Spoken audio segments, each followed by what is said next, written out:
এই অনুষ্ঠানে এখানে জ্ঞান ফারুকি স্যার কথা বলবেন এবং স্যার বক্তব্য শেষ করে সিস্টেম হিসাবে চিহ্নিত করা হয়। বাংলাদেশের প্রেক্ষাপটে অর্থনৈতিক দুরবস্থার জন্য কাজ সহ এইরকম 43টি কাজে শিক্ষার্থীবৃন্দের সকলকে ধন্যবাদ।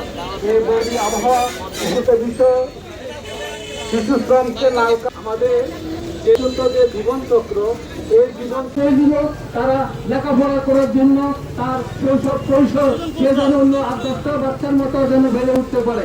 সকলের কাছে এই আহ্বান থেকে 10 বছর পর্যন্ত পাঠ্যক্রম এবং কিশোর আজকে আমাদের এই অনুষ্ঠানে এখানে জ্ঞান ফারুকি স্যার কথা বলবেন এবং স্যার বক্তব্য শেষ করে অনুষ্ঠানের সমাপ্তি। মা বাবা যারা আমরা নিজেদের স্বার্থে আমরা শিশু শ্রমে পাঠাই, আমরা চেষ্টা করব তাদেরকে সুযোগ সৃষ্টি করে